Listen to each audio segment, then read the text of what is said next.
Welcome to Orange Weekly, presented by Crouse Health, alongside Chris Carlson. I'm Brent. Coming up, how do the Orange keep winning these close games?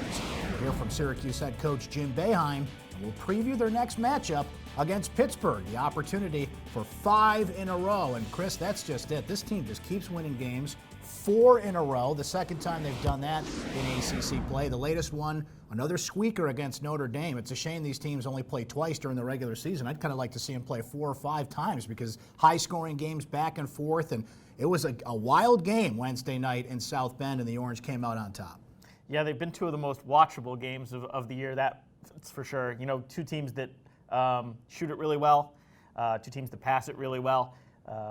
Not a whole lot of defense from Notre Dame, so that helps with the scoring, but 2 really, really watchable basketball games. You know, what's impressive is Syracuse, the last 3 games, Chris, has been getting scoring in the paint. They've gone 36, 34, 36. Now, what makes it more impressive against Notre Dame is you got big John Mooney looming in the middle. So for Buddy Boeheim to get in the paint more, Elijah Hughes to get in the paint more, it's one thing when the big men are scoring. Barama Sidibe had a nice game against Notre Dame, 12 points, a season high for him.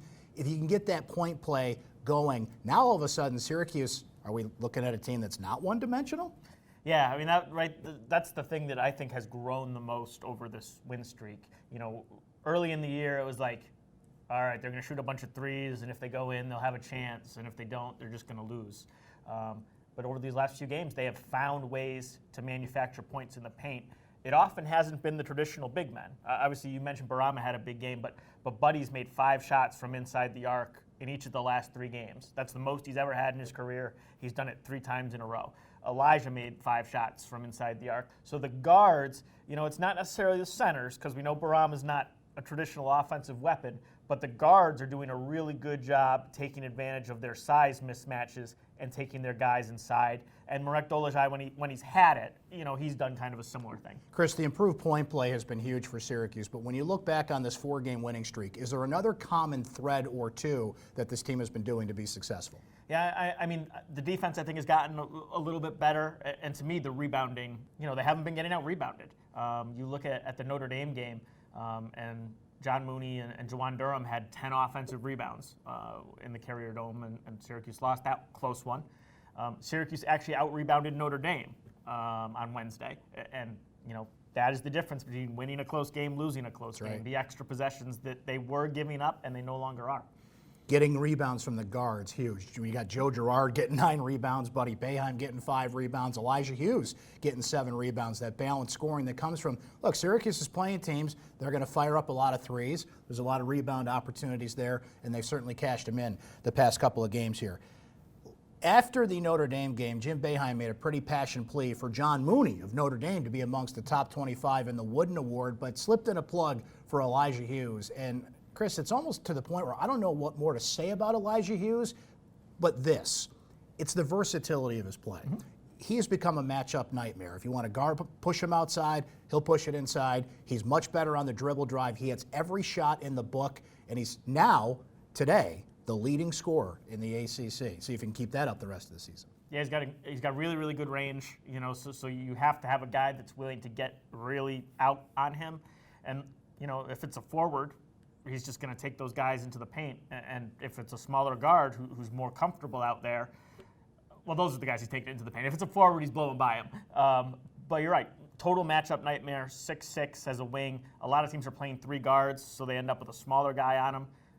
He's tough to guard. He's going to be up there with Jordan Nwora all year. He really is. We'll hear about those Pittsburgh Panthers coming up and the challenge the Orange have. But first, let's hear from the head coach. It's time for Syracuse Soundbites. Well, those games were close. You know, both those games in Syracuse, the Virginia Tech Notre Dame games, could have gone either way. We didn't make a play at the end. This game could have gone either way. We made a play. So, we played about the same in both games. I mean, we probably played just as good or better at Syracuse. And, you know, neither one of us can stop. We can't stop them. They can't stop us. We can't stop Virginia Tech. You know, we just haven't been able to, but I think our offense is getting better. Well, Chris, Syracuse has been on this revenge tour as of late. Teams that come to the Carrier Dome that they visit, they're winning on the road. But this is a team they have not seen yet. What is in store for Syracuse with the Pittsburgh Panthers coming to the Dome for a noon tip on Saturday? you know, Pittsburgh is in its second year under head coach Jeff Capel. They're playing pretty good defense on teams right now. That's kind of their calling card. They struggle to make shots. That's good for Syracuse. They score a lot of points from the free throw line. Syracuse does not foul, so that's good for Syracuse. And they play small. So, you know, we talked about the size advantages. We're going to have Marek Dolezaj. We're going to see how much he can get inside. And Elijah Hughes, a lot of the time, is probably going to have a size mismatch, too. So those points in the paint, we'll see if they can keep it up. That would be huge. And you brought up free throw shooting. Believe it or not, knock on wood, the Syracuse team is one of the best free throw shooting teams in the ACC. Joe Girard being the leading free throw shooter in the country right now. Be still my heart. Free throws matter. Syracuse is doing it. 8 straight down the stretch to help beat Notre Dame.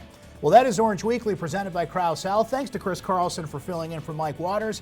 I'm Brent Axe. We'll talk to you next time.